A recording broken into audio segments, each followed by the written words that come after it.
I also see this connected with the conversation you had, Gopi, with Shalini Prakash, because I remember that in the entire wonderful episode in the exchange between you and her, uh, you arrived at a place which which you obviously have arrived for a long time, and now you're trying to share it with others. Uh, uh, is the framing with the use of word problem and challenge. The moment you frame something as a problem or frame something as a challenge, and I'm so happy because the last few years I've been following a set of thinking in systems thinking space and the complexity thinking space. And one of the core learning from that is that when you have a system when you have a system with a lot of interacting parts, the interaction of the parts create they occupy a state in the system. So the state can have n number of possibilities for the parts to have for what the parts can occupy. But given a certain time, it occupies a certain state. Now, with that state, you definitely have the distribution of resources and opportunities and outcomes and fairnesses and unfairnesses and pleasures and pain. But the moment you change the system, once the parts start interacting differently, it could come up with another set of outcome. So rather than seeing them as problem and solutions, to seeing them as states of a system, depending on how interactions are happening and what they're giving rise to.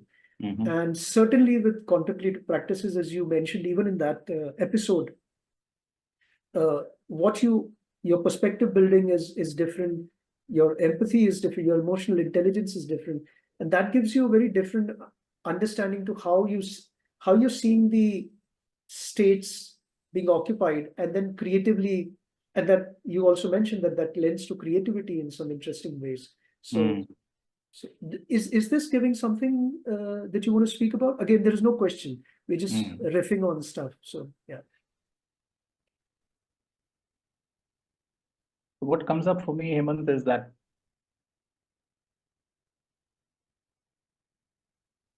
a problem is a problem only when you think it's a problem, right? And that's a saying as old as the hills. But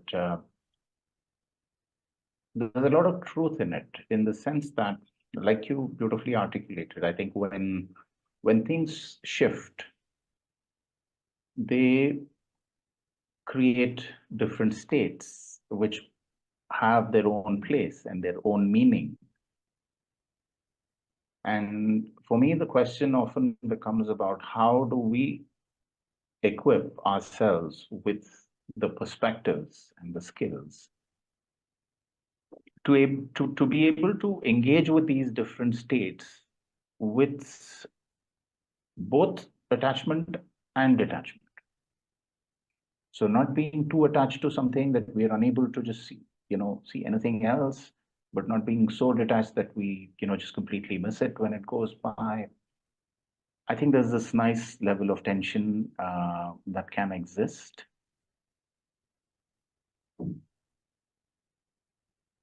And in a sense, I think the ability to kind of exist in that state over a period of time actually becomes a trait. And then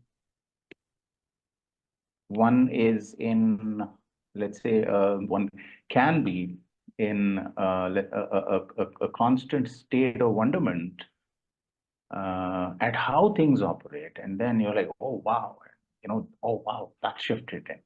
And that can be such an amazing trait because it's become permanent. States are more temporary, right? And so that trait allows you to see these shifting states with curiosity, with wonderment, with amazement, and marvel at how things work. And just being in that state, in that or developing that trait, that skill, and being in that state is so conducive to creativity and problem solving, idea generation and innovation. And so then,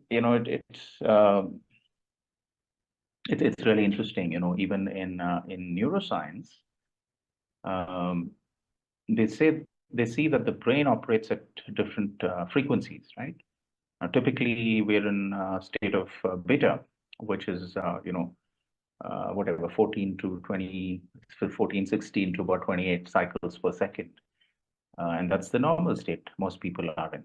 And we have alpha, which is a little lower, 8 to 14 cycles per second, hertz. And that's the state of mindfulness where most creativity happens, light meditation. Then you have theta, which is sleep, deep meditation, and that is corresponding to roughly 4 to 8 cycles per second. And then you have delta, which is deep sleep, 0 to 4 cycles per second.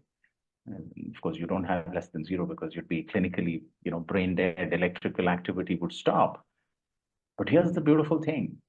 There is an, pardon me, there is another level of gamma, which is what happens at the moment of insight. When you get your aha, there's a blip in the brain and it suddenly shows heightened activity. But that lasts for a split second. Right? Now, what neuroscientists have found is that for seasoned meditators, people with over 10,000, let's say, hours of lifetime meditation, contemplative practices,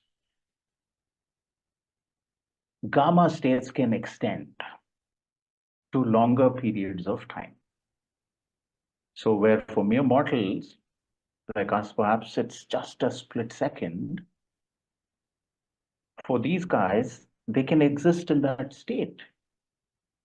And can you imagine now, if you are in that state of insight, what problems would look like to you? Beautiful. You'd just be walking around, going, oh wow, this, and oh wow, that. And we've seen this in people. I mean, I've worked with some phenomenally creative people in my life all over the world, and I've seen this inherent, like, oh my God, look at that. And then they're just seeing something else in it, right? So this is kind of how I see it, and I think we all have the ability to train ourselves to exist in these states, if not develop it as a quality and as a trait. Right? Over a long period of time, I think it can actually become a trait, but can we spend time in that state? For sure. So then instead of going around thinking, oh my God, this is a problem, and oh my God, that's another problem, we can actually see this shift that you're talking about, these parts moving, and the dynamic that it produces as, wow, opportunities. Wonderful, wonderful, Gopi.